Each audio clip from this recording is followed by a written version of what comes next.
Hi ಎಲ್ಲರಿಗೂ ನಮಸ್ಕಾರ. Welcome to Kumuda's kitchen and blogs. ನಾನಿವತ್ತು ಒಂದು ಹೆಲ್ತಿ ಡಿಟಾಕ್ಸಿಫೈಯಿಂಗ್ ಸ್ಮೂದಿ ಮಾಡಿ ತೋರಿಸ್ತಾ ಇದ್ದೀನಿ. ಏನಾದರೂ ನೀವು ಹಿಂದಿನ ರಾತ್ರಿ ಹೆವಿ ಡಿನ್ನರ್ ಮಾಡಿದರೆ ಖಾಲಿ ಹೊಟ್ಟೆನಲ್ಲಿ ಇದೊಂದು ಗ್ಲಾಸ್ ಜ್ಯೂಸ್ ಕುಡಿದ್ರೆ ಹೊಟ್ಟೆ ಎಲ್ಲ ಕಂಪ್ಲೀಟಾಗಿ ಕ್ಲೀನ್ ಆಗೋಗುತ್ತೆ, ಬಾಡಿ ಫುಲ್ ಫ್ರೆಶ್ ಆಗುತ್ತೆ. ಬನ್ನಿ ಹಾಗಾದರೆ ಹೇಗೆ ಮಾಡೋದು ನೋಡೋಣ. ಫಸ್ಟ್ ಒಂದು ಜ್ಯೂಸರ್ ಜಾರ್ಗೆ ಅರ್ಧ ಆ್ಯಪಲ್ ಹಾಕೋತಾ ಇದ್ದೀನಿ, ಒಂದು ಕ್ಯಾರೆಟ್, ಅರ್ಧ ಹಿಡಿಯಷ್ಟು ಕೊತ್ತಂಬರಿ ಸೊಪ್ಪು ಹಾಗೂ ಅರ್ಧ ಹಿಡಿಯಷ್ಟು ಪುದೀನ ಎಲೆಗಳು ಮಾತ್ರ ಹಾಕೋತಾ ಇದ್ದೀನಿ, 1 ಇಂಚಷ್ಟು ಶುಂಠಿ.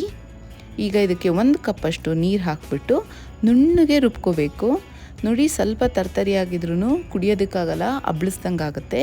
ಸೊ ನುಣ್ಣಗೆ ಒಳ್ಳೆ ಜ್ಯೂಸ್ ರುಬ್ದಂಗೆ ರುಬ್ಕೊಳ್ಳಿ. ಈಗ ಇದನ್ನು ನಾನು ಒಂದು ಗ್ಲಾಸ್ಗೆ ಟ್ರಾನ್ಸ್ಫರ್ ಮಾಡ್ಕೊತಾ ಇದ್ದೀನಿ.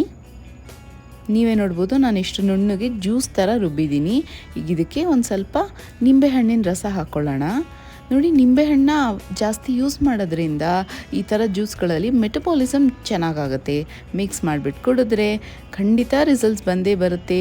ನೀವು ಟ್ರೈ ಮಾಡಿ. ನನ್ನ ವಿಡಿಯೋ ನಿಮ್ಗೆ ಇಷ್ಟ ಆಗಿದರೆ ಲೈಕ್ ಮಾಡಿ, ಶೇರ್ ಮಾಡಿ, ಕಮೆಂಟ್ ಮಾಡಿ ಹಾಗೂ ನನ್ನ ಚಾನಲ್ಗೆ ಸಬ್ಸ್ಕ್ರೈಬ್ ಮಾಡಿ. Thank you.